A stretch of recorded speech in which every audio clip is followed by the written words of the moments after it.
It is my distinct honor and privilege to introduce to you the new president of Theta Omega Chapter and the AKArama Foundation, Dr. Teresa Dunbar Garrett.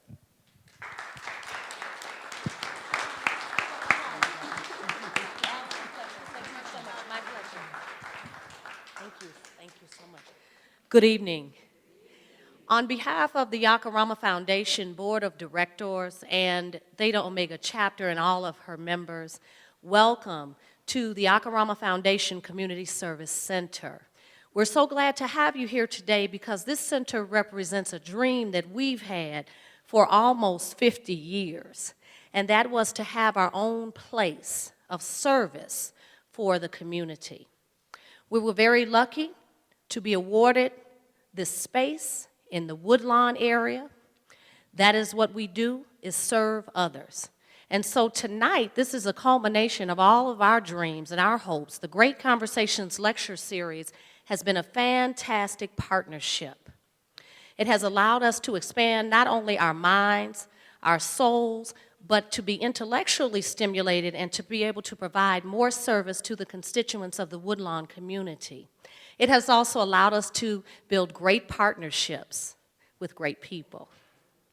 So again, we want you to know that this is a community service center. This center is open almost 7 days a week. We have a legal clinic, law clinic. We have all types of community service programs. Things here are hopping, and we want to make them hop even faster and higher with your help. Go out. Let everyone know that we are here to serve. This center is here for the community to use. We offer a variety of classes, and we want you to come and be a part of what we have to offer here.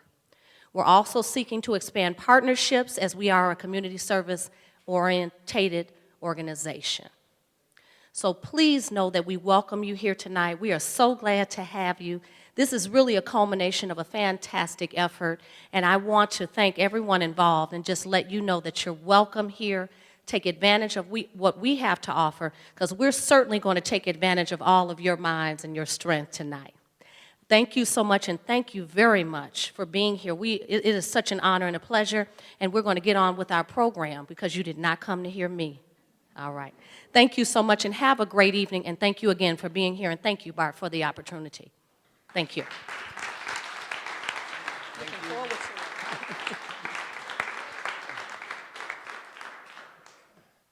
Thank you so much, Teresa. It is a terrific pleasure and honor to be here, and I'm going to cut my remarks very, very short.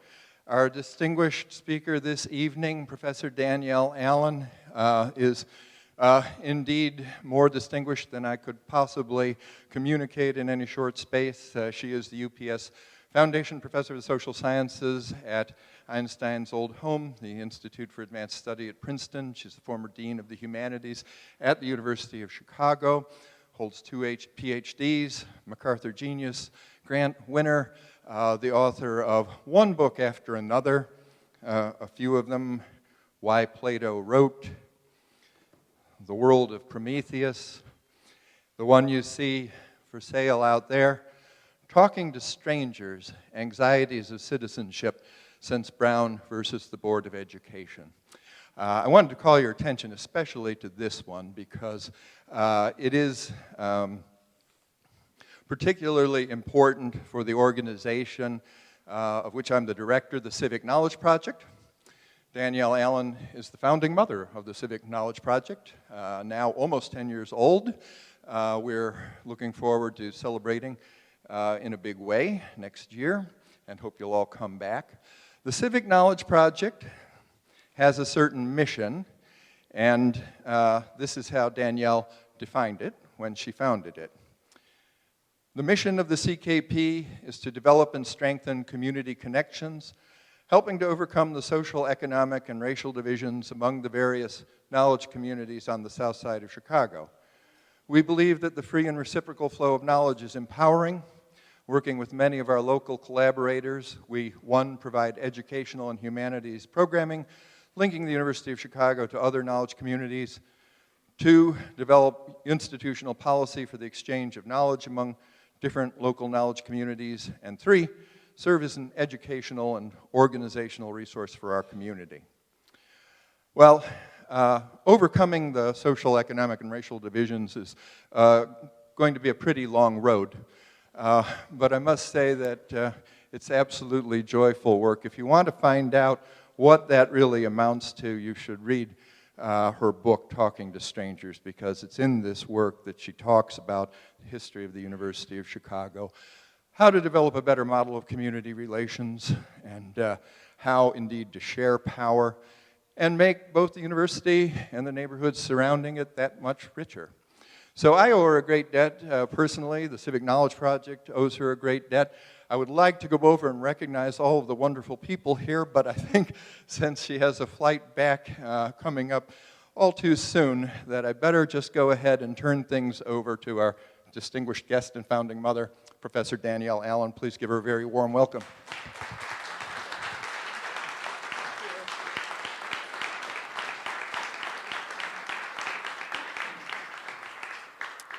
Thank you very much, Bart, for those generous words. Where did our president go? Madam President? I can't find her. Well, thank you very much for hosting us here, and to the other representatives of the AKArama Foundation. And Cherie, thank you very much for your hospitality this afternoon. This has been a powerful day for me because I've had the chance all day to see a lot of friends in different contexts, and this is no exception. So I look around the room, and it's terrific to see people here I haven't seen in ages. Naya, who I taught in the very first year I taught the Odyssey Project, which I'll talk about a little bit later on here, is here. And people who helped me get started in the work in the Civic Knowledge Project, friends in the Humanities Division sitting in the very back, and friends from all around the university, and Rudy Nimitz. I can't believe how many of my friends have shown up, and John Dobart, a graduate student up here, who everybody should know because he'll be one of the most important philosophers of the next 50 years. So pay attention. He's the person you guys should be listening to. He has much smarter things to say than I do. And in fact, I think the conclusion that you will draw from my remarks this evening is that I haven't really learned much in 10 years because I think what I'm going to say sounds not unlike what Bart read out in that mission statement. So I would have liked to think I was a better learner than that, but oh well. So when Bart asked me to come, he asked me to talk about freedom and education. And I realized in reflecting on that I actually spend most of my time thinking about equality and education. So I wanted to start by saying something about the relationship between freedom and equality. These are concepts that belong together. I think of them as Siamese twins, but we tend to keep them separate in our public conversations. So our political discourse at the present moment has a lot of freedom talk in it. And to some extent, that's a result of the fact that the Libertarian Party has a much bigger prominence in our politics than it did 20 or 30 years ago. And one could say a lot about why that has happened. But the evidence for one way of understanding the difference is the durability of Ron Paul's presidential campaigns, right? The fact that they endure and that he sort of seems to keep getting about 10, 11% of the vote in primaries is extraordinary. That's an important difference in our politics. I bring up libertarians because that's a particular philosophy that tends to emphasize freedom to such an extent that equality disappears. What happens if equality disappears from conversations about freedom? You lose freedom and you get domination instead, okay? Because you know as well as I do that if I go around doing absolutely everything I want to do, period, with no restraints, I'm bound at some point or other to impose on somebody else.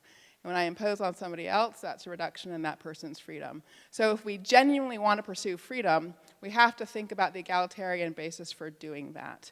How does one achieve freedom for all? What is the approach to egalitarian social relations that is enabling of freedom for all? So let's start with that thought then about the linkage between freedom and equality. And then ask ourselves the next question. Okay, well, once we're getting an initial understanding of the fact that freedom and equality have to be linked, we need to ask the question of freedom for who? If we're going to talk about freedom in education, whose freedom are we talking about anyway?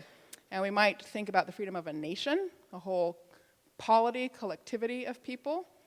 Or we might think about the freedom of individual citizens, or we might think about the freedom of a particular group within that polity, a group perhaps a minority group that's experienced oppression and domination over time, and for whom the questions of freedom are really different than for a majority population. So tonight, I want to spend a little time thinking with you about freedom for each of those three groups: a country or a polity, a collective of citizens, all the citizens in that group, and then a minority population that has experienced domination. And of course, for me, the case there to think about is the experience of African Americans in this country. So we want to talk about freedom for Black people as well, and the relationship between freedom and education specifically for Black people. But we'll get there by looking at the bigger picture first and coming down to that. So how does any of us learn how to think about freedom and equality? I think that deep down, we all get our education on that subject from the Declaration of Independence. We may not have read it all the way through recently. We may never even have read anything other than the famous bits, but it's in our DNA. So I wanted to take a little time with you just to walk through the text in order to figure out what it has to say about equality, okay? Because it's got a lot of important stuff to say about equality. And it's not actually all in that very famous phrase, all men are created equal. So does anybody know the first place that the word equality comes up, or the word equal comes up in the Declaration? So anybody noticed yet? Because it's been sitting on your seats. It's in the very first sentence. So I'm just going to read it. When in the course of human events it becomes necessary for one people to dissolve the political bands which have connected them with another, and to assume among the powers of the earth the separate and equal station to which the laws of nature and nature's God entitle them, a decent respect to the opinions of mankind requires that they should declare the causes which impel them to the separation. A separate and equal station. So what are these guys talking about when they write that? They're talking about the fact that the 13 colonies have decided to declare that they have a separate and equal station to great, militarily mighty, wealthy empires, like the Empire of Britain, France, Spain, the nations that at the time of the writing of the Declaration controlled significant portions of the earth. So these 13 puny little colonies with a significantly smaller population, with no power to tax, and therefore very little power to do anything collectively, and with far lower collective wealth than those colonies had, are the equal somehow to these great empires. Okay, so this is not an equality that's about wealth. It's not an equality that's about power. What exactly is this equality then? What can it consist of? Only one thing: the capacity of the colonies to organize themselves and direct their own lives. An internal capacity for self-direction, all right? That's what they had, which is identical to what Great Britain had and France had at that time. In other words, they were just as good at organizing their own affairs, just as capable of organizing their own affairs as any other state, and therefore had the right to be left alone to get on with their business. All right? So equality and freedom are conjoined there in the notion that what is equal in this claim that the colonists first make is this capacity for self-direction. And out of that capacity for self-direction, they claim a right not to be dominated by anybody else. All right, so we need to think about equality as involving effectively non-domination, not being dominated, having the space to direct oneself, one's own life. Okay, so that's the first way that equality comes into the Declaration. The second way it comes in is the sentence that we all know, but it's much longer than we usually remember it as being. So read all the way through the whole thing with me, if you don't mind. We hold these truths to be self-evident, that all men are created equal, that they are endowed by their Creator with certain unalienable rights, that among these are life, liberty, and the pursuit of happiness, that to secure these rights, governments are instituted among men, deriving their powers from the just powers from the consent of the governed, that whenever any form of government becomes destructive of these ends, it is the right of the people to alter or to abolish it, and to institute new government, laying its foundation on such principles and organizing its power in such form as to them shall seem most likely to affect their safety and happiness. Okay, so this is a three-part sentence. All men are created equal is just the first part. We're equal because we all have the same rights to life, liberty, pursuit of happiness. But then what comes next? Governments are instituted to protect those rights. So it's through government that we actually make rights, which is to say things people aren't supposed to violate, because you need somebody to punish violations in order to have rights be something real in the world, okay? And then How do we get those governments exactly? Well, we, the people, have the right to alter and abolish governments that aren't doing the job of protecting us in our rights, the rights which make our equality real, okay? Now, this is really important, the idea that the whole sentence goes from our initial right to life, liberty, and pursuit of happiness through to a right to change our governments, okay? Because what we're talking about here, then, is an idea of equality that's about equal opportunity, where that opportunity is about pursuing happiness. Okay, we should all have an equal opportunity to pursue happiness, but where also politics, our government, is one of the most important instruments that we have for pursuing and protecting our happiness. Okay, so we should all have, in that regard, an equal opportunity to the instrument that government is. So one wants to think then of this element of equality in the Declaration as being about an the right to equal opportunity, particularly to participate in political life and have a meaningful role in our collective political life. Okay, so again, you can see how equality and freedom live together in that idea, because having that equality of opportunity and participation in politics is how one achieves freedom, right? So the equality that we're talking about here, as you can start to hear this picture, is political equality, very specifically, right? Again, it's not equality of equal wealth in this text. It's not equality exactly of equal power, but it is political equality. And often when people invoke the phrase political equality, they think we're just talking about rights to vote, okay? But actually, that's just one instrument we use to achieve political equality. The picture of political equality is bigger and richer than that. And what the Declaration is giving us is elements of that picture. So now let me move on to another element of it. The long section of the Declaration, which I'm sure nobody has read word all the way through lately, is the list of complaints. Okay, now let's start at the beginning. No, I'm just kidding. Okay, we're not actually going to read all the complaints out. But pay attention to that list. Look at least one of them. And you have to ask yourself the question, how exactly did that list get built? Okay? And this is the place where the writers of the Declaration are a lot like community organizers. Okay? They asked people to complain, to tell their stories. There were a lot of conversations throughout the colonies in different places, out of which this list of complaints emerged. It's not the case that when Jefferson was charged by his colleagues with drafting a first draft, that he just sat down and made up a list. These lists were already in existence, and he gathered up the things people were already thinking and complaining about and gave them a particular order, which we could talk about. But what matters here is that the production of the self-understanding of what was wrong with King George III's behavior was a collective, very democratic effort. Networks of democratic conversations. Okay, so I refer to this feature of the Declaration as, this is a little bit weird, so this is when you know I'm a nerdy academic rather than anything else, but as an epistemic potluck. Okay, what on earth does that mean? So in ancient Greece, Plato and Aristotle argued about whether or not democratic citizens can know enough to govern themselves well. And Plato said, no, they can't. People aren't that smart. Give them an expert ruler to be in charge, because frankly, they just can't do it for themselves. Aristotle disagreed, and his view was that actually, you want a community participating in the development of the knowledge used to govern it, because the process is something like a potluck. That's his metaphor, actually. So it's not even my own metaphor. I can't lay claim to it. That everybody brings something different to the potluck at which we bring together knowledge and aspire to make collective judgments, and the result is much richer and more effective than if you've let one person just try to develop their expertise on their own. And we all know that really through collective experience. No matter how smart a given person is, they will have blind spots. There is no way around that.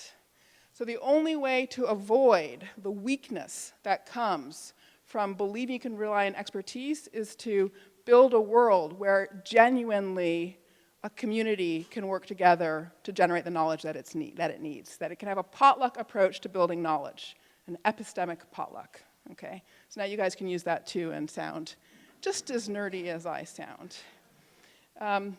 So the word equality never shows up in the Declaration in that section of it, but nonetheless, the Declaration enacts a really important part of equality. And you can hear in the remarks I made about the knowledge there, the connection between equality and education in this section of the Declaration. I'm going to come back to this in a minute.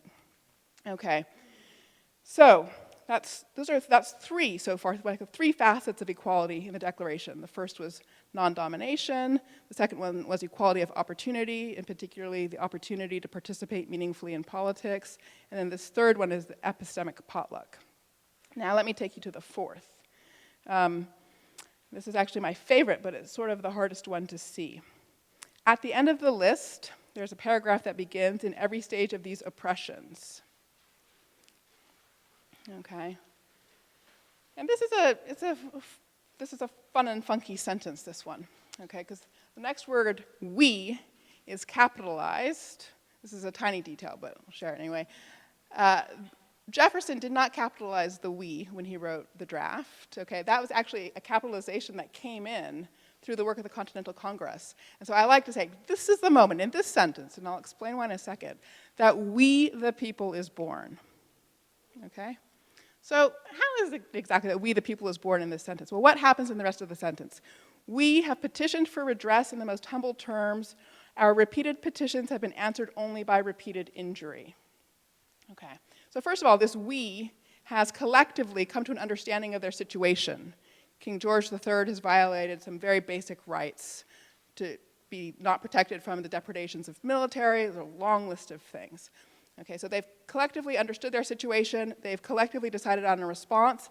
They've petitioned. They've pushed back. They've said, "You're dominating us. We're going to push back. We want redress. We want to shift the balance." But the king has not responded by adjusting. All right? And in that dynamic, we hear the story of the kind of reciprocal exchange that's necessary for positive egalitarian relations. If the king had responded and adapted, we would have a picture then in their interactions of a way in which even a king, a monarch, and his people can generate some equality and a space for freedom for the people. But he didn't. But the other thing that matters about this sentence is, so this is the degree to which Jefferson is stressing equality and the need for symmetry in interactions, that it's perfectly symmetrical in rhetorical terms. It's 10 words and 10 words. "We have petitioned for redress in the most humble terms, colon," there's your fulcrum on a scale, your balance point. "Our repeated petitions have been answered only by repeated injury." So Jefferson, with his rhetoric, is sharing with us the idea of balancing that's necessary to bring genuine equality and therefore freedom into human relations. Okay, now let me say a little bit more about this balancing and this reciprocity. What exactly am I talking about here? I'm talking about very basic experience we all have in our human interactions when you're involved in a friendship or a work relationship, and we all over time are giving and taking from one another, right? We always use that phrase. It's a give and take. That's what it takes to make any human relationship work. But that give and take also involves, if it's going to be a healthy relationship, it requires that the participants be able to say to each other, "Hey, wait a minute, you've just taken too much. You've just pushed me beyond my boundaries, beyond a place where I can be healthy and safe and prosper." And then when we say that to somebody else, we need them to back off. We need them to back away and make that space. It's also when we try to help kids think about how to deal with bullies, right? We need them to learn how to protect themselves, but without themselves becoming dominators of other people. It's that very fine art of learning reciprocity is the fourth important component of equality and therefore freedom in the Declaration. So what's the last? And then we'll come and think about how these relate to education. So the fifth facet of equality in the Declaration shows up in the very last sentence. "And for the support of this Declaration, with a firm reliance on the protection of divine providence, we mutually pledge to each other our lives, our fortunes, and our sacred honor." Okay? So the folks who signed this declaration, representatives of all the colonies, were also signing their colonies onto this pledge. This is a pretty serious pledge. We mutually pledge our lives, our fortunes, and our sacred honor. In the mutual pledging, they have agreed to be co-owners of the new world that they're making. They're throwing it all in together. They're all into each other, right? And that equality and co-ownership gives them the self-confidence as a community to act together. But they also need that mutual pledge to each other in order to act together. So a political theorist or political philosopher would say about this last passage that what we're seeing here is the fact that the folks who signed the Declaration had a communitarian approach to the ideas of freedom and equality, not a libertarian approach. That is to say, an approach to freedom that depends on supporting the social bonds well enough that people can work together and expect to work together to achieve the hard projects thereafter, not simply go off on their own and each do his or her own thing. All right? Okay, so that is the picture of political equality that's in the Declaration.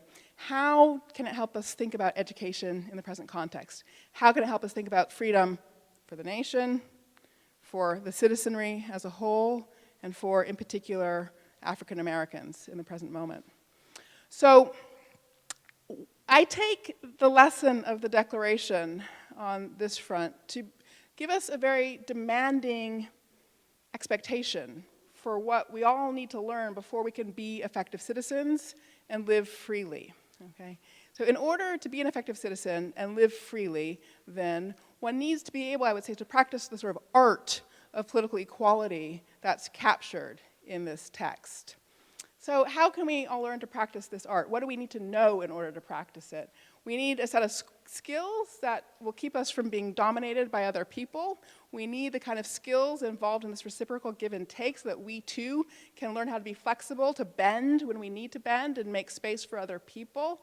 We need to figure out how to be co-owners, sharers of this massive country we live in with a whole lot of people we know nothing whatsoever about and a whole, significant subsection of which each of us in different ways probably doesn't like, right? So that's a tall order to figure out how to do the art of political equality in this world. So as I see it, since we're all supposed to, by the age of 18, be ready to be citizens, that means that one of the most important responsibilities of the educational system is, in fact, to achieve for young people what I refer to as participatory readiness. Okay, we talk a lot about achieving work readiness and college readiness. And I believe we should also talk about achieving participatory readiness.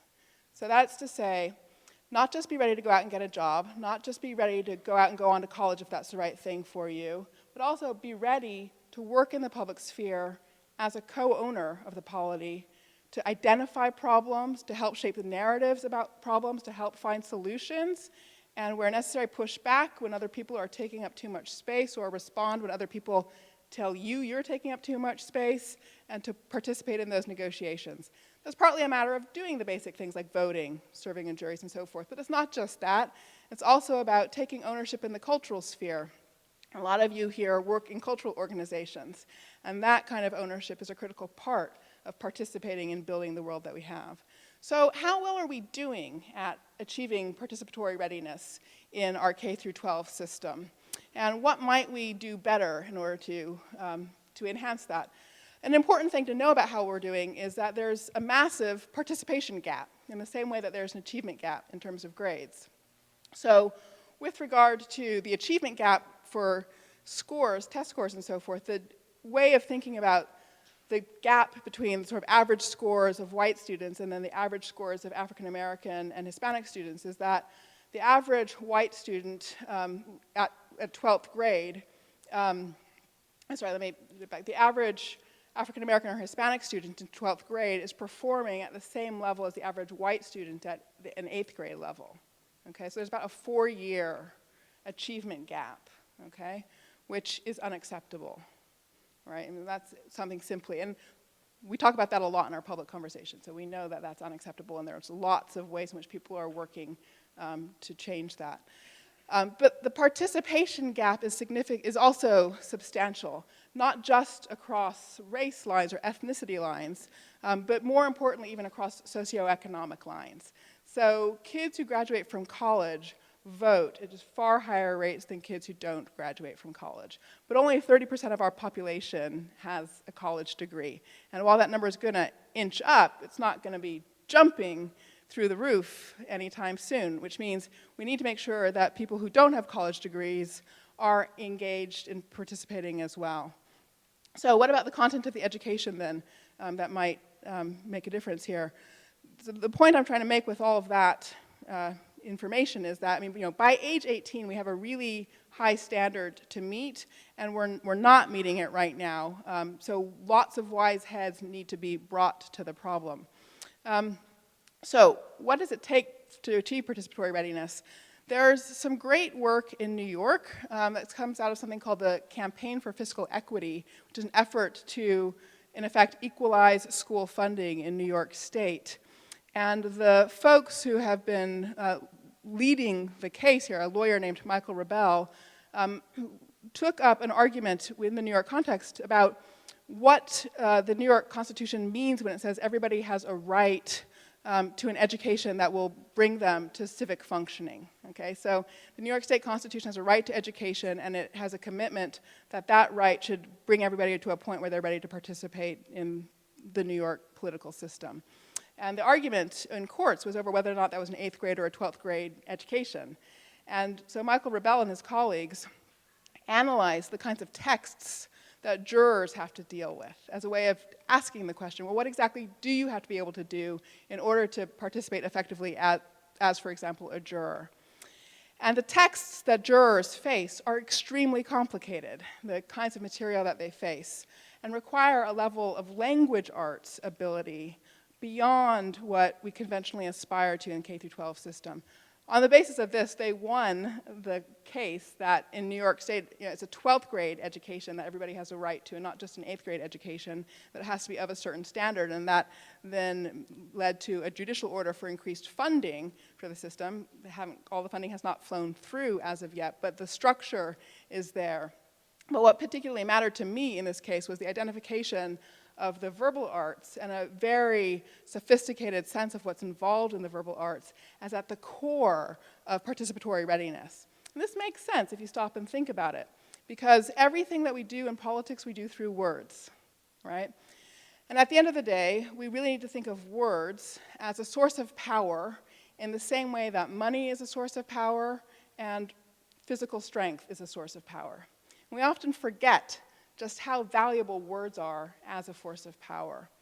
And so paying attention to the verbal arts all the way through and working harder in that area is one of the important things we need to do for K through 12. We've put more effort in the last 15 years into improving math education and science education than we have into improving the verbal arts. Okay, so that sounds very basic.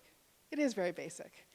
Nonetheless, it's not where we're putting our efforts. So being attuned to this very basic issue is important so that as you talk to people about education, you can remember to ask people how we are doing for the verbal arts. This matters too when you think about the problem of sound bites or the issue of sound bites and civility in our discourse. The trouble with sound bites is not that politicians produce them, but that people find them hard to understand. Every little sound bite is a fragment of somebody's worldview and set of positions. People need very sophisticated skills as interpreters, readers of texts, just like interpreters of the Bible, interpreters of legal texts, and so forth. They need to be able to unpack things that are like proverbs, things that are like maxims, in order to understand the whole worldview behind them. Again, we can do that only if we really emphasize the language arts, literature, poetry in our education. Okay? So that's one really important piece of the verbal arts. A related important piece is moral reasoning. Think again about a juror. A juror cannot do his or her work without some way of knowing how to think about concepts like reasonableness, right? So it's got to be a reasonable man who would think X or Y, okay? And we have to have intuitive concepts of fairness that feed into our judgment processes in various ways. We all come by these concepts, come by ways of thinking about them in all of our ordinary interactions, but we can deepen and strengthen everybody's ability to engage in moral reasoning, again, through education in the humanities, in philosophy, in literature, where one sees moral conflicts worked out in stories and dramas and so forth, and has to understand the nuances of moral conflicts. So another feature of our education that really matters. The last thing I would point to with regard to education policy for everybody is the importance of the the 0 through kindergarten space in education, okay? So in our public conversations, a lot of our conversation is about how we should get a lot more people through college and get a lot more people with college degrees in hand. yes, we should be pushing that number up, but we're not going to go from 30% college graduates to 100% college graduates in any kind of short time scale. And in fact, I would say that if you have a choice between two different ways of spreading education, above 18 and 0 to 4, it's much more important to focus on 0 to 4. Because that's the space in which the achievement gaps creep in, for one thing. And besides which, too much needs to be done by age 18 for us to rely on college to do all of that. Right? So come back to the participatory gap for a second. I said people who go to college participate at a much higher rate than people who don't go to college. From my point of view, the solution to that is to get people by age 18 participating rather than relying on trying to get more people into college to get more people to participate. If we can improve 0 to 12, okay, some of what we also can address through increased attendance in college can be more easily addressed. Now let's see, I'm not sure I've made that last point clearly enough, so if it was confusing, please feel free to ask me about it as we move into our discussion period. But so now I want to come more specifically to the issue. So that's, the picture I've painted of what we might think about for our educational policy is a picture for the country as a whole, a country that needs a thoughtful, well-educated citizenry in order to be strong. Right? So that, I would say, is connection between freedom and education at the level of the nation. If a nation needs the capacity to organize its own affairs in order to be free, education is important at the national level in that way. The picture that I've painted was also meant to give you a picture of what any citizen needs, regardless of their background, with regard to verbal arts, moral reasoning, and the achievement of participatory readiness by age 18. Okay, that was supposed to be a picture for everybody. Okay, so now I want to talk a little bit about the experience of Black Americans and the questions of freedom and education with regard to our experience specifically. This will bring me to talk a bit about the programs that some of you sitting here represent, the Civic Knowledge Project, the Odyssey Project, the Black Metropolis Research Consortium, and others. So, and for those of you who don't know all those programs, I'll fill you in as we get there. But, okay, as we walked through the Declaration, I gave you a picture of political equality that had 5 facets in it. And again, just to run through them, non-domination, equality of opportunity, this epistemic potluck, this practice of reciprocity, and co-ownership. 5 different elements of political equality. But I want to focus on the epistemic potluck for a second, okay? This was the idea that everybody needs to contribute to the conversations out of which we learn where we are in our world, what our world means to us, where we want to go, where we can go, and what the pathways there might be. How can we have those conversations? How can we genuinely build conversations that bring together all the different streams of experience that characterize life in this country? In my view, too much of our world in the US is characterized by what I refer to as intellectual segregation. Okay. What is intellectual segregation? It is what Bart was referring to as in the existence of separate knowledge communities. Communities of people who don't interact with each other and therefore know very different things about the world. Okay? There are some easy ways of seeing the problem of knowledge segregation that particularly show up the way in which knowledge segregation or intellectual segregation is a disadvantage to African Americans. So, for instance, the vocabularies that African Americans bring to kindergarten are much smaller than the vocabularies of white students when they get to kindergarten. And this is true even if you control for socioeconomic status. Okay? So in other words, rich African American and a rich white child end up in kindergarten with the rich white child having a larger, significantly larger vocabulary than the rich African American child. Ditto for a poor African American child and a poor white child. Okay? Now, given everything I just said about the importance of the verbal arts, this should be a cause of concern. Okay? If the verbal arts are really foundational, then at the very beginning, with regard to language and vocabulary, there's a disadvantage for African Americans. Where does that come from? Well, a part of it is basically simply the result of life in segregated contexts. okay? Now, I'm putting this on, there's lots of value that comes from living in one's community and so forth. So I'm right now just giving you a part of the picture, okay? But it's economists who like to build models of things and so forth have recently been building models of segregation. And when they build models, it's not real people, it's just X's and Y's. So the X's and Y's don't have particular characteristics. It's not like it's black X's and white Y's or anything like that. They just throw some X's and some Y's into a model and let the math and network theory do its work and figure out what happens. There's an economist at Columbia named Rajiv Sethi who's been asking the question of what happens over time if you have a minority community and have that members of the minority community mostly interacting with themselves. What happens in terms of the distribution of valuable knowledge within the communities, the minority and the majority community in that picture? And sort of every which way around he's come at the problem, he comes up with the same thing, namely that the minority community ends up with less of the valuable knowledge than the majority community has. And what does he mean by valuable knowledge there? I mean, in his model, it's not sort of exactly built in, but the kind of thing he has in mind is knowledge about how to get jobs in particular business sectors, knowledge about how to take the pathway from college into the professional world, knowledge about how to get ahead, basically. Networked connections, too, that bring you into worlds that open doors for you, that kind of knowledge, okay? So segregation, in general, does lead to knowledge pools in different places. I just gave you a picture of the kind of disadvantage that can creep in that way. There are also rich advantages, right, which we know well about on the South Side. So when I came to Chicago in the first instance, I fell in love with the city of Chicago, and that was as much because I fell in love with the South Side as anything else. And I loved what I could learn about history on the South Side of Chicago. I loved what I could learn about religion on the South Side of Chicago.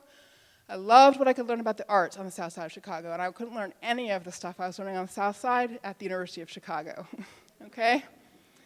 And I mean, one of my favorite examples of this was I have a friend in art history, in fact, Bart's wife, who I dragged her to an event where I was trying to sort of tell my people at the University of Chicago, you guys, you're missing a whole lot of stuff here. There's really interesting stuff going on all over the South Side. Marty, Bart's wife, works on museums and how people display art. And I brought her to an event that included somebody who was part of the world of running galleries of African American art in houses in different locations around the South Side. And Marty was blocks away from where these important galleries were operating, and she'd never heard of them at all.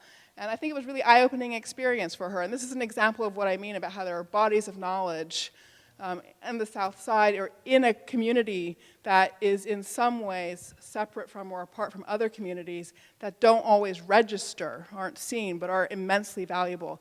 At the same time that there may be various kinds of disadvantages also that creep in through a world of segregation and separation. So how on earth to think about all of that then if the issue of intellectual segregation has both negative and positive? So my basic thought about how to make an epistemic potluck happen, like the real deal, was that what one had to do was just build enough connections that there could be more flow. So that's why I've referred to these pools of knowledge, right? That's why I haven't learned anything in 10 years. I'm still thinking the same thing, basically. Build enough connections so that stuff can travel and move, and that everybody can learn what is available to be learned from other people. Nobody needs to go without access to the rich intellectual accomplishments in any of the knowledge pools. And so, amongst yourselves, are representatives of the Odyssey Project, the Civic Knowledge Project, and the Black Metropolis Research Consortium. And so let me just say a couple of words about what each of those is, and then I will try to wrap up.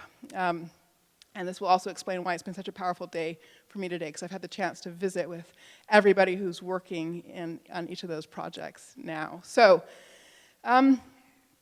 Bart told you what the Civic Knowledge Project is. It was originally an office of the Humanities division at the university, so the very specifically sort of humanities, language arts focus. And it had the job of building connections between university and community simply in order to facilitate this flow and movement among knowledge communities. And doing that has involved building out a lot of different kinds of programs.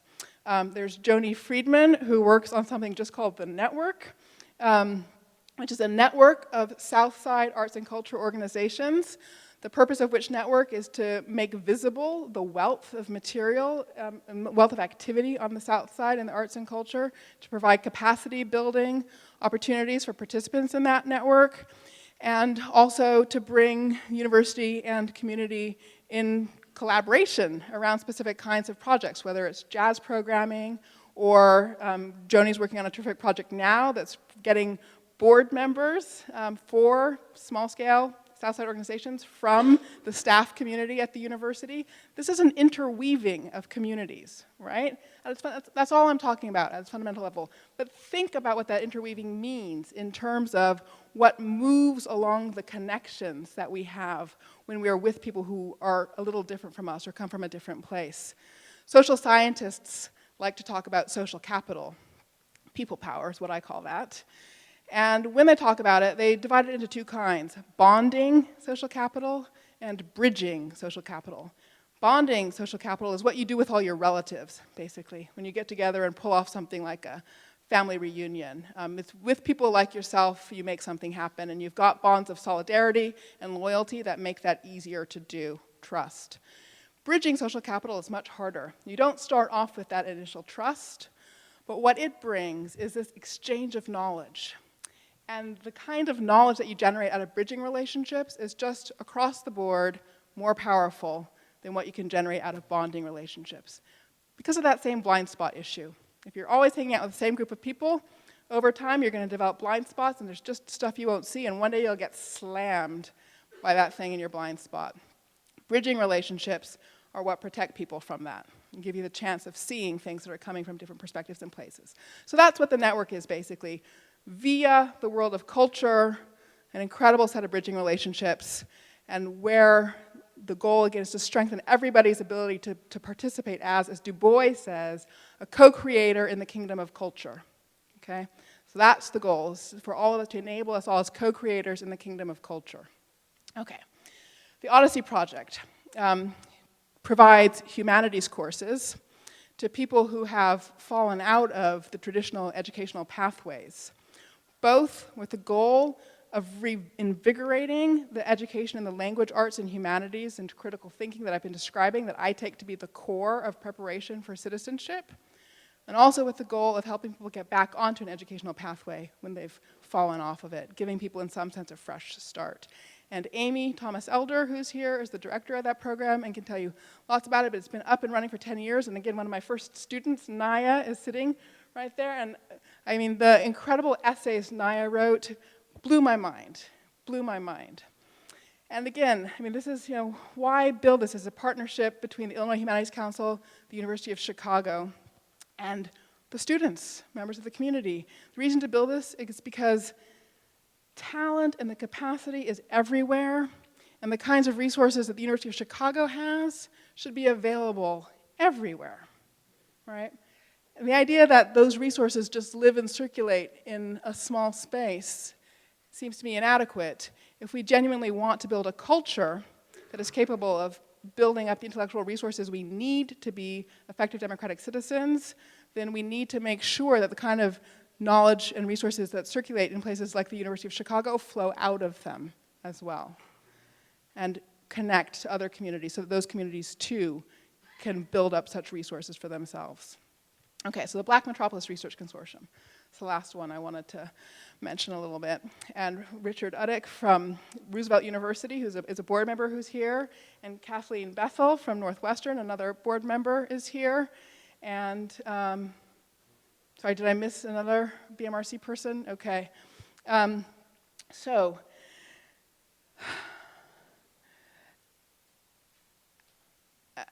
These projects I'm describing, as I said, they're about building bridges whose goal is to strengthen intellectual culture, period. For African Americans, yes, for me that's a primary goal, but also for the world generally, okay? So I hope you've heard that in what I've said. And as I see intellectual culture, and our capacity to build a strong one that can support this epistemic potluck I've talked about. You can't build such a culture, I believe, without understanding the past, without protecting the past, without knowing the importance of protecting the past. In other words, intellectual cultures are not momentary things. They are based on traditions of intellectual effort. And one needs to see that tradition at work in order to feel it as a tradition, to feel responsible to it, and to believe in one's own obligation to continue it. Okay, so that's the background. So what exactly is the Black Metropolis Research Consortium? When I got to Chicago, I saw some great organizations like the Harsh Museum in the Chicago Public Library System, which has terrific collections of African American archival material, papers, letters, manuscripts of artists and politicians and participants in the civil rights movement and so forth. Okay, I saw that there.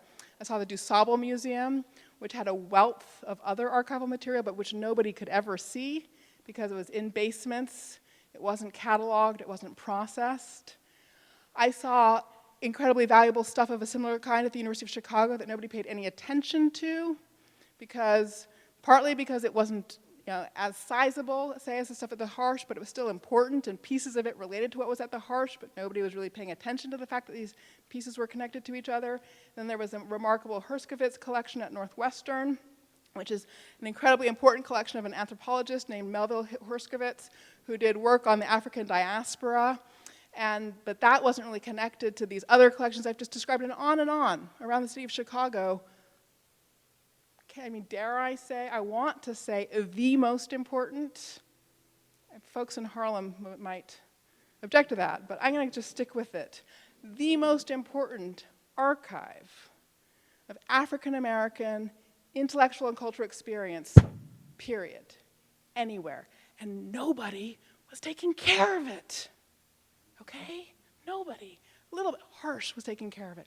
Northwestern everybody was taking care of fragments, pieces. Nobody was taking care of the whole thing. And that just killed me. Okay? I can't put it any other way. Because like I said, if you don't protect what has been done, you're just always starting over. There's no point in that. So, these materials are all over. There was never going to be, nor should there be, a single archive for all of these materials. That would be the wrong approach.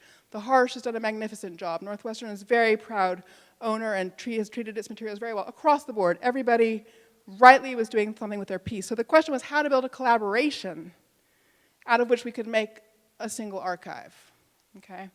And collectively protect these materials, make them visible in the first instance, make them accessible, and bring them into use so that scholars could get access to them, filmmakers, writers could come, and in a rich way understand the history captured in this city. So the consortium now has, I think, 14 members. I can't remember all the organizations exactly, but so all the universities, museums, libraries in Chicago. So for example, Chicago History Museum is a member. And at any rate, you can go down the list. And you should check out a website, BMRC Survey. That's one word, bmrcsurvey.uchicago.edu, which is the first really, I think, easily digestible example of the major fruits of the effort. This is a database that identifies all of the African American archival material in the city of Chicago and some surrounding areas. And it includes material from lots of what are called second space members, places like the Southside Community Arts Center, and so forth. And so you can search. Let's just say, actually, the director, Tamar, was recently doing something at the South African consulate, and they wanted to know about anti-apartheid materials in Chicago. You can just search anti-apartheid, and you'll find that there's, of course, lots of material in Northwestern, but there's also material in other collections as well, which you never would have been able to do before. It would have been impossible to see where this material was, and therefore impossible to do research on it. So it's a virtual, you can think of it as a virtual single archive of African American archival materials housed in the Chicago area, okay? Now, that all sounds very technical, I recognize. And people don't really often believe, I bet you this crowd does believe in the value of libraries. But that's what I'm talking about. Libraries as the foundation for intellectual culture. And so the Black Metropolis Research Consortium is such a library, but again, it depended on connections, bridging relationships, and by doing so, building a world out of which a stronger intellectual culture can emerge. Maybe the last thing to say about bridging relationships there is the DuSable Museum and the University of Chicago sit across the street from each other.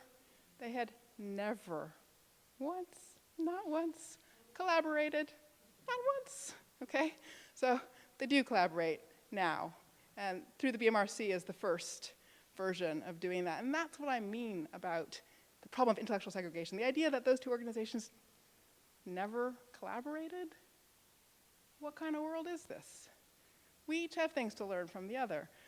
So it's building that, trying to undo intellectual segregation for the sake of a richer knowledge culture for all of us, and thereby a democracy that does effectively preserve freedom and equality for all of us. Thank you for your time.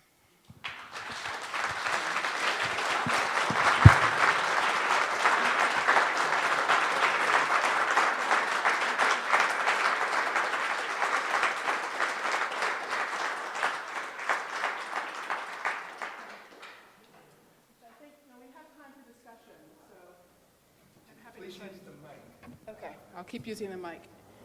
And please, I mean, I went through lots of stuff, so anything you'd like to talk about, Chuck. That was fabulous.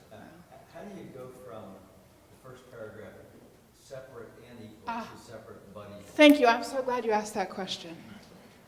Thank you. That's one of my favorite points. Yes, I hope other people probably noticed that too. The first sentence of the Declaration, when in the course of human events it becomes necessary for one people to dissolve the bands that tie it to another and assume its separate and equal station, right? That rings a bell. You think it rings a bell because it's the beginning of the Declaration, but of course it also rings a bell because we're also used to the phrase separate but equal schooling. So what's at stake in that change from and to but? Quite a lot. Okay? So this also goes to the importance of verbal arts and reading. A whole world is at stake in that change from and to but. All right, separate and equal. That means that you can be separate and have an equality flow from that separation. This is true for states. France and Britain are equal in being separate from each other. Okay? It is not true for members of the same community. All right? Separation does not bring equality. This is the research of this economist that I mentioned is a good basis on which to make that claim in a very strong way, that separation within a community over time brings inequality between the two parts of the community. So when segregationists wanted to set up separate stuff, they grabbed this phrase, separate and equal, because it helps to quote the Declaration if you're working on doing something, but the language gave them away. They couldn't say separate and equal, because deep down everybody knew separate wasn't about being equal and couldn't be equal. So they said, separate but equal, right? Like, we know that the separation that we, the segregationists, are proposing will work against equality, but we're gonna try to pretend by saying but, by turning the other way, that that's not true. So that's what's at stake in that change of word, and I think the phrase separate but equal just got, I think it in some sense grew organically because people had the language of the Declaration in their minds, and again, because we do pull memes, some people call them, pieces of language that circulate in memorable ways, sort of out of the air, so to speak, in order to make our cases for things.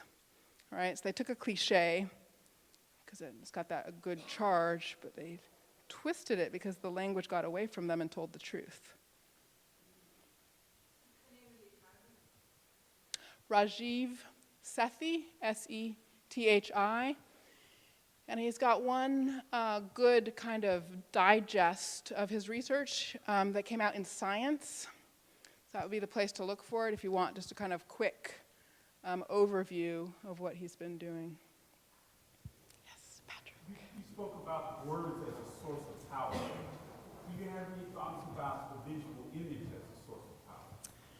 Thank you. That's a great question as well. And I do, but these are new thoughts, actually, literally of just in the last week. And so I just have discovered this is something I need to think a lot more about. But so here's what I learned that kind of opened up some space for me. Apparently, medical schools, Chuck will laugh because he heard this too in a conversation about a week ago. Medical schools have started taking their students, or not just, I should say, medical schools, but also pre-med programs in colleges and universities, have started taking their students to art museums in order to refine their observational skills, okay? Because a doctor needs to be able to read the emotional scape of a patient's face, but also doctors need acute ability to distinguish visually, right, and understand what they're seeing visually and make sense of it. So at any rate, so what's important there? When I was talking about the epistemic potluck as involving the work of collectively coming to see where we are, to know, to understand the situation in which we find ourselves, I believe that visual acuity is an incredibly important part of that. I mean, you just got to be able to observe your world. You got to be able to use your eyes to understand things. And I think it's true that the visual arts, as no other subject, train our eyes to do that. So thank you. Yes. Excuse me, my name is Luana Mankins. I just served 30 years in prison, and I was recently released February 19th for a crime I didn't commit. My question to you is, do you believe that the 13th Amendment promotes or still holds favor towards slavery? Because the reading of the 13th Amendment basically states that if you are incarcerated or in prison in this country, that you are subject to slavery and servitude. Do you think that we should try to, our future generation, that there's something that should be amended or changed so that slavery can be totally beheaded? Thank you. I'm embarrassed to say that I don't have the text of the 13th Amendment in my head. So I'm not going to be able to respond directly to your question about the amendment, because I would need to look at it.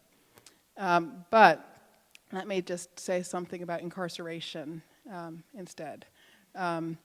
Because I said that about the achievement gap, the 4 years worth of achievement gap between white and African American and Hispanic students was unacceptable. If I had to say what I think the greatest crisis we collectively face presently is, I would say it's the incarceration rates of African Americans. It's stunning, and this is data that everybody should seek out if you haven't seen it. And I do think that we need reform with regard to drug laws. I mean, some of these things that I say will not, come, other people have said them too, but I think we need reform with regard to drug laws. I think things like the 3 strikes, you're out law are appalling. People here may well know, but just in case some don't, that if in a 3 strikes law, you can get all your strikes in one go. If there's 3 felonious charges, that's 3 strikes. Okay? So, at any rate, so yes, I do think the issue of incarceration is one of the most important ones we should be talking about.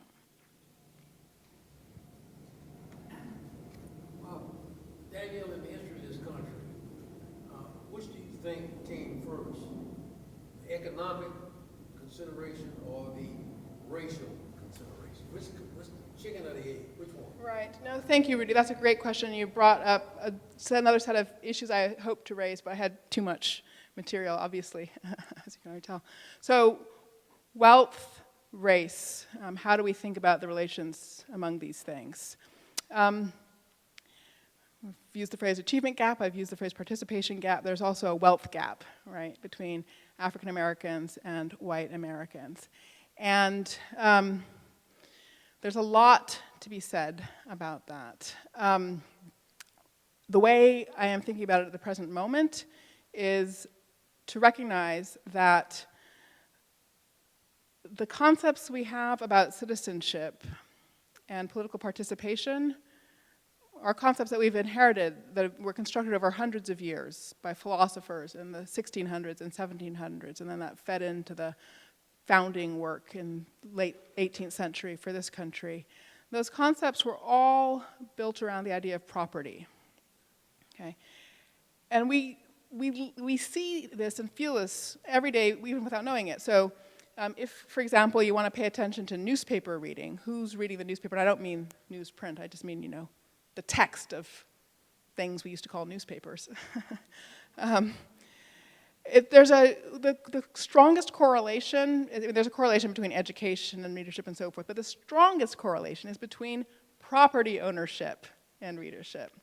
People who own their houses are the ones who read newspapers at the absolutely highest rate. And this makes sense because newspapers were, in the beginning, that's what they've emerged out of, texts for people engaged in the accumulation of capital and the movement of capital to know about their business interests.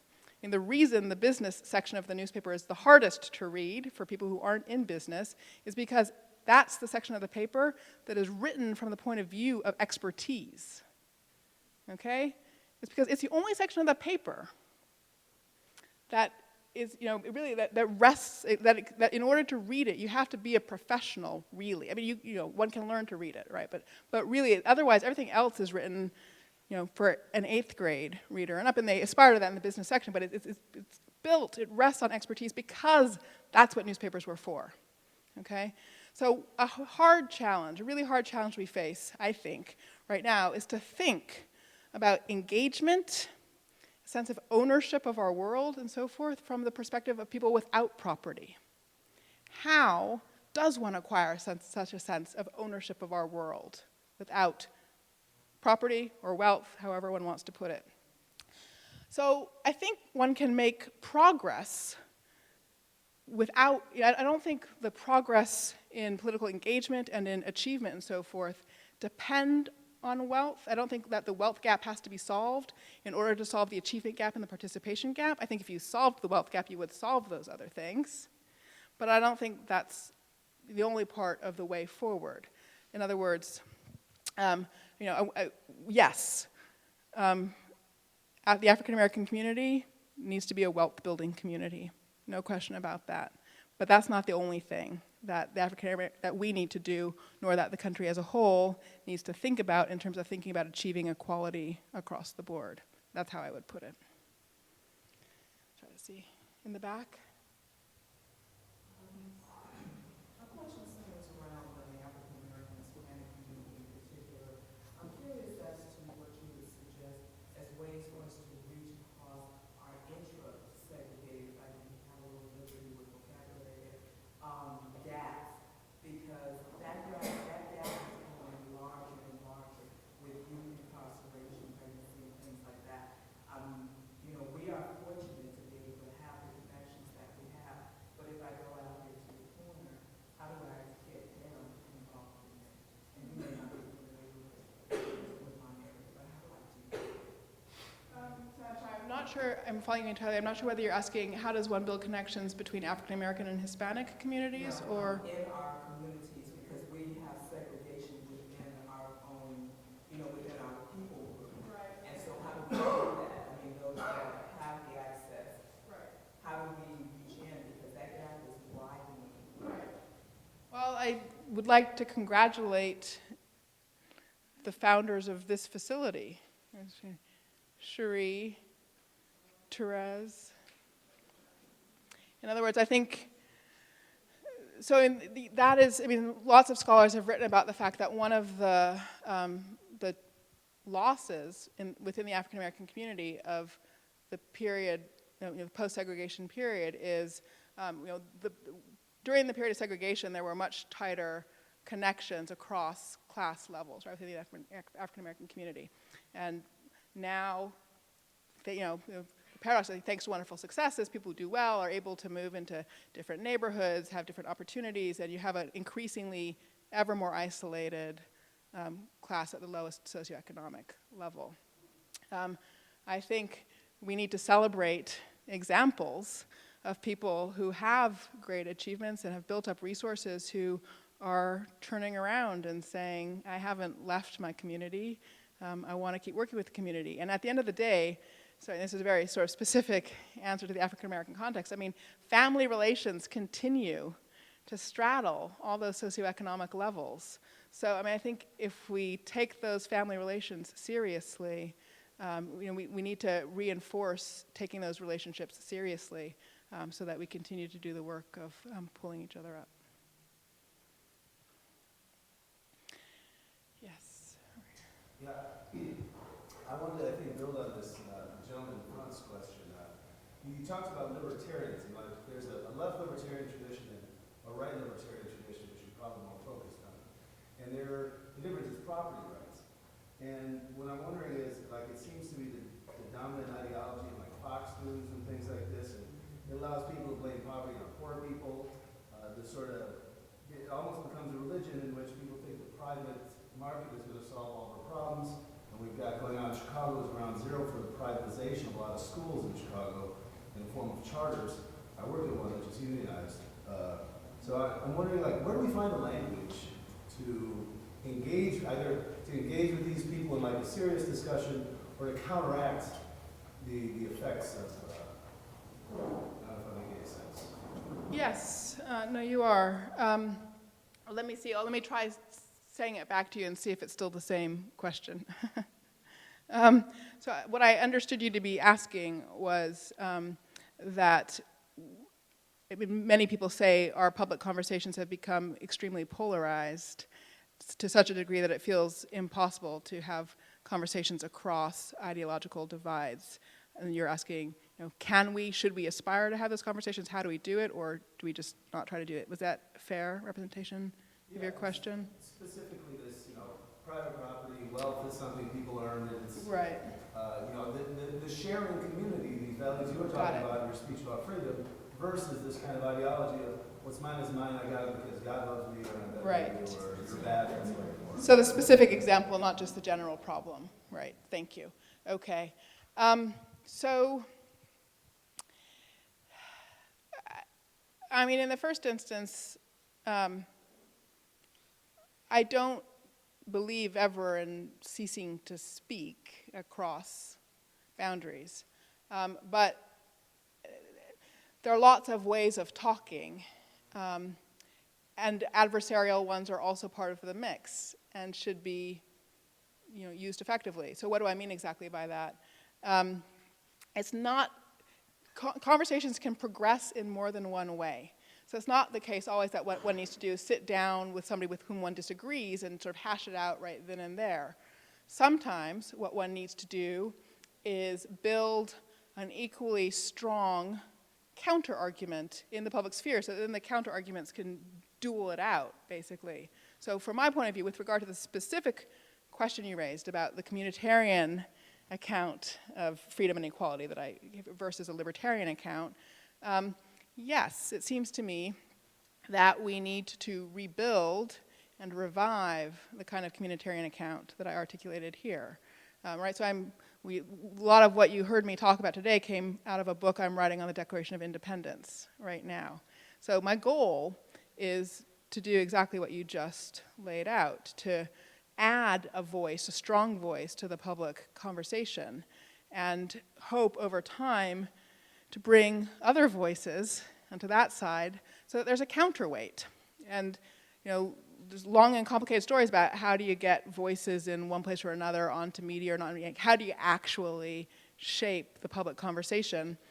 This is a place where the world of new media provides remarkable opportunities. And so, I kind of just want to hand it back to you. So you use the phrase, being a co-creator in the kingdom of culture, that's certainly the work I'm trying to do. I look forward to seeing your contributions along the same lines. Excellent. Great. Thank you. Bart?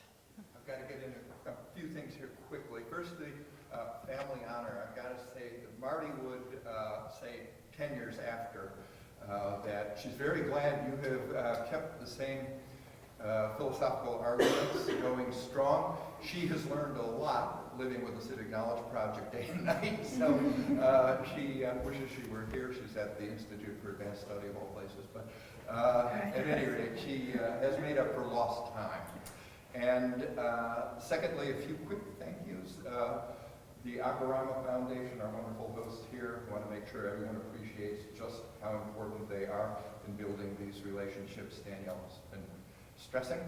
A quick correction, actually, another one of our hosts, the Graham School of General Studies, Continuing Liberal and Professional Studies, they actually, we were doing courses with the DuSable Museum in 2001. Before the Civic Knowledge Project, I ran them myself. Okay, I apologize. So, I didn't know that. correction. And I apologize. A little bit of trouble while we have the former chief of police here. I think, I'm glad to see so much of this powerful argument, still, as I say, alive. But I can't resist asking you about that line in your open letter to the faculty of the University of Chicago. My eye is on the moment when the University of Chicago will have no police. A commitment to political friendship opens up the possibility of pursuing a real-world version of that ideal. Things have gone in a rather different direction from that. I think we have more police than ever. I wondered about that too, Dan. Yeah. Do you want to say anything about it? Huh? Do you want to say anything? Yeah, I can say something. Please. Right. I'm the guy who kissed the rap for the police in Woodlawn in North Kenwood, Oakland, because I put the proposition on the table, and my thought behind it was that we had a staff meeting one time when Hank Weber was still vice president, and we were talking about how the university could make meaningful contributions to the contiguous neighborhoods around the campus. And I piped up and said, the university right now has two great assets. One is education, and the other is public safety. Because at that time, the university police was like the second largest police agency in the state of Illinois. A lot of people didn't know that.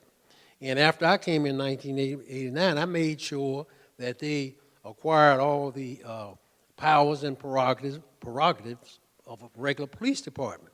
So my rationale, if we could go out into the contiguous neighborhoods, make a contribution to public safety, encourage the university to put its charter schools in those neighborhoods where our police were, we would be more comfortable about spreading our resources. So that was my rationale. Now, I'd be interested to hear what Danielle has to say about that.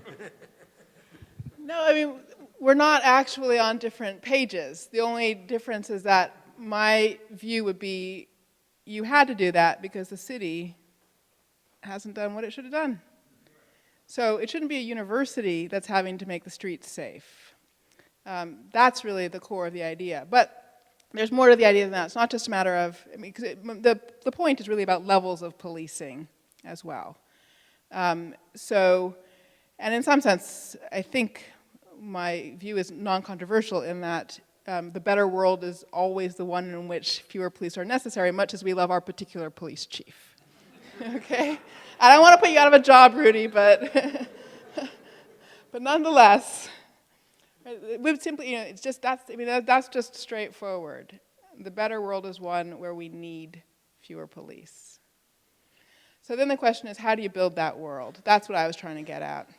And this is where I went out on a limb in this book, but my hypothesis was that part of reducing our need for police on the South Side involved increasing levels of trust across boundaries and lines of difference.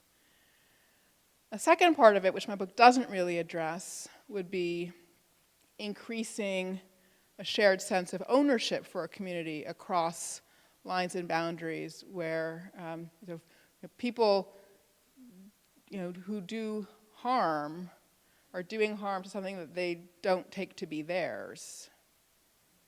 I believe. You would know better than I. But so this is not really in the book, but that's why I'm interested in the concept of ownership, which is a different way of thinking about your wealth question. To what degree can you actually build genuine sense of ownership across a community like the South Side of Chicago for intellectual culture, which includes the University of Chicago, but also a lot of other organizations too?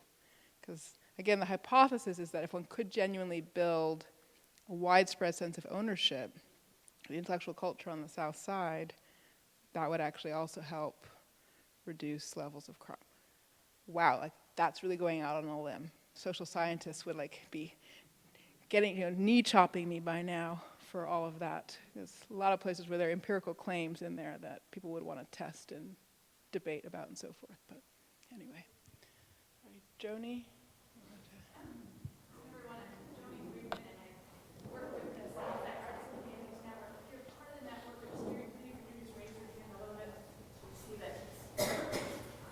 Network, and we represent many more individuals and institutions. One thing that has been really delightful about my work is that I have this awesome job where I get to go and get to know theater, dance, music, visual art institutions throughout the whole South Side. There's over 150 of them in our directory.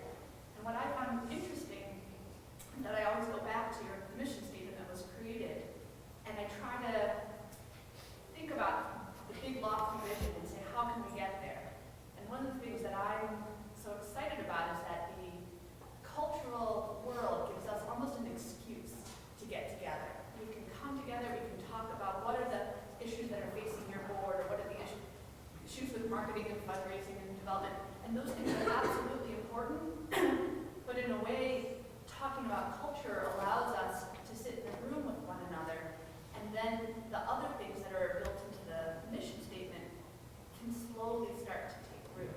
And I'm curious to hear your idea of how this has grown now from its original inception, and also specifically how you also see the Odyssey Project as little by little working towards that large vision of overcoming social and economic and racial divisions on the South Side. Well, I'm going to repeat something you've already heard me say, Joni, so I apologize. But so I'm sure that there are lots of ways in which I sound, like a Pollyanna or something like that. I often get accused of that. And also, I know that in general the world is skeptical about the view that, say, an increase in how much humanities or arts activity there is in a place really makes any kind of real difference, right? I mean, we hear that a lot for those of us who work in our domains. Yet, my counter to that is it's amazing how little it takes to make a really big difference.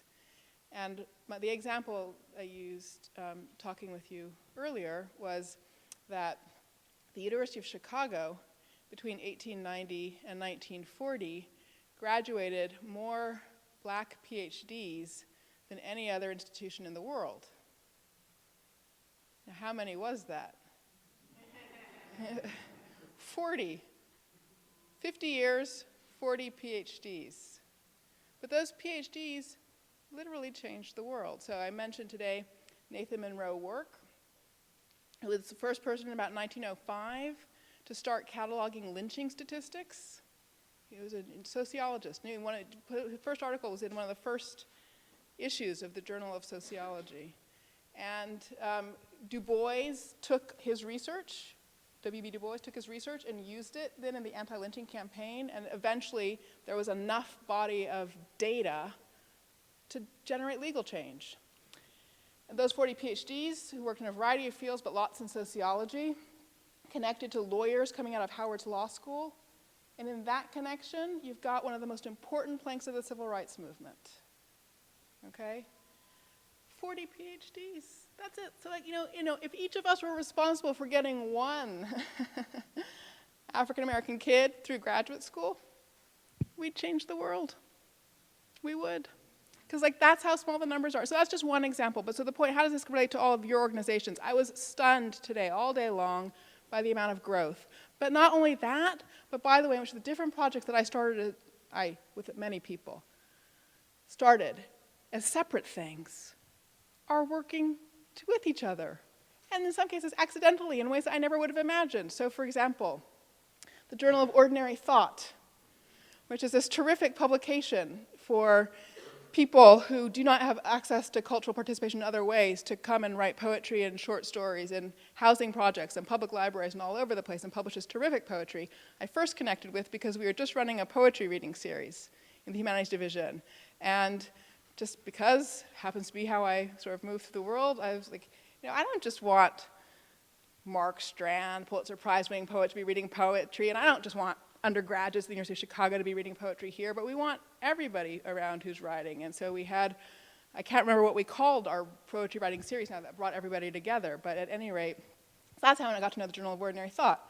Okay, now I know the Journal of Ordinary Thought is participating with your network, okay? And participating with a whole lot of other organizations that I met in different ways. Then what did I just discover this evening? That the Journal of Ordinary Thought has reached out to the director of the Black Metropolis Research Consortium to see about getting its archives digitized as part of the archive that the consortium is doing.